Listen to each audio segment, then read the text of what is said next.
Ça là, ça, La vie. ça pour moi c'est de l'or. Casser la baraque de Gary Vaynerchuk. Gary Vaynerchuk, c'est un peu mon modèle perso dans l'entrepreneuriat, dans la vie même de tous les jours. C'est quelqu'un que je kiffe et dont je parlerai énormément. Mais là, ce que je veux vous dire surtout sur lui, c'est que il a fait 2 bouquins. En gros, comment se faire connaître sur les réseaux sociaux, et notamment dans le cadre d'une entreprise, donc ce que nous on fait. Et son bouquin là, ce bouquin là que je vous ai montré, c'est vraiment de là qu'on part. De là qu'on part pour faire cette vidéo par exemple, pour faire ce qu'on va mettre sur Facebook ou pour faire ce qu'on va mettre sur Instagram. Tout ça c'est Gary. Ce gars c'est une mine d'or pour ce qui est de la communication via les réseaux sociaux. Digital. Honnêtement c'est communication digitale exactement.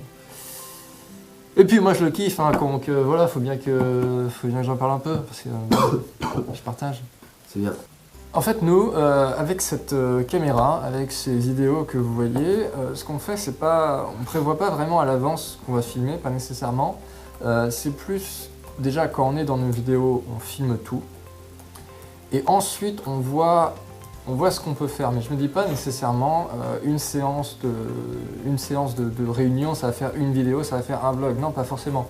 Moi, mon idée, c'est, je filme tout ça. Comme ça, j'ai plein de contenu, j'ai plein de trucs à raconter parce qu'il se passe plein de trucs dans nos réunions, on dit des tonnes de choses. Et ensuite, je monte ça et je vois ce que ça donne, en fait, concrètement. Et l'idée, c'est, quand on fait une chaîne YouTube comme ça, surtout pour l'idée de marketing personnel et tout, c'est de ne pas essayer de créer quelque chose de neuf et tout, plutôt de raconter comment est-ce qu'on crée. Vous voyez ce que je veux dire? Genre, nous, on essaie de créer, par exemple, un jeu, enfin même plusieurs jeux. On essaie de créer l'entreprise, qui s'appellera peut-être Alpa ou peut-être pas. Enfin, on essaie de créer une entreprise et ces vidéos, notre objectif c'est de nous filmer en train de le faire pour déjà nous, qu'on ait un souvenir en fait de ce qu'on a fait, qu'on ait une mémoire, des archives et surtout pour essayer de partager aux autres comment on fait, comment ça marche. Parce que déjà, peut-être qu'il y en a qui se disent faire un projet d'entrepreneuriat, c'est sérieux et tout, faut être à fond concentré.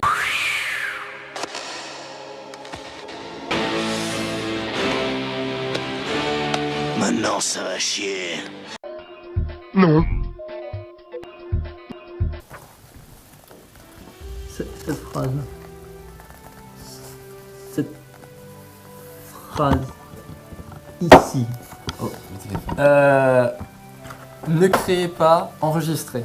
Okay, pour lui, c'est l'idée que vous pouvez intégrer le processus d'apprentissage à votre contenu. Et ça je trouve que c'est cool parce que déjà il y a moins de pression et c'est beaucoup plus intéressant. J'ai toujours pensé que on devrait tous partager notre vie. Plus on entend parler d'expérience, plus on peut apprendre des erreurs qui ont été faites et surtout comment ne pas les faire. Bon. Cela étant dit, je pense aussi que c'est pas parce qu'une personne a fait une erreur qu'on va la faire aussi, mais n'empêche que ça peut être intéressant de savoir ce qui s'est passé, ce qui peut se passer. Et c'est pour ça qu'on peut faire une vidéo, par exemple, nous on fait une vidéo sur l'entrepreneuriat alors qu'on n'est pas expert, on a juste envie de faire de l'entrepreneuriat. Et c'est pour ça qu'on se dit, on va faire des vidéos dessus. Parce que on est en train d'apprendre comment faire, et en même temps qu'on apprend, tout se passe bien, vous allez apprendre aussi. L'idée, c'est vraiment de raconter comment notre parcours en fait, parce que vous connaissez le vieux proverbe, c'est pas la destination qui compte, c'est le voyage. Personnellement, moi je trouve ça, oui, parce qu'une fois que t'es arrivé, c'est fini quoi, il y a plus rien, c'est vide. Alors que le trajet, le parcours, dans n'importe quelle histoire, dans n'importe quel jeu de rôle, je fais beaucoup de jeux de rôle, c'est le voyage qui est important. Je veux dire, quand tu arrives à la fin, voilà, tout le monde s'en fiche. Donc je trouve ça tout à fait cohérent de filmer ce parcours, de filmer ce voyage, de le partager. Voilà, je trouve ça cool. Et j'espère que vous trouverez ça aussi cool.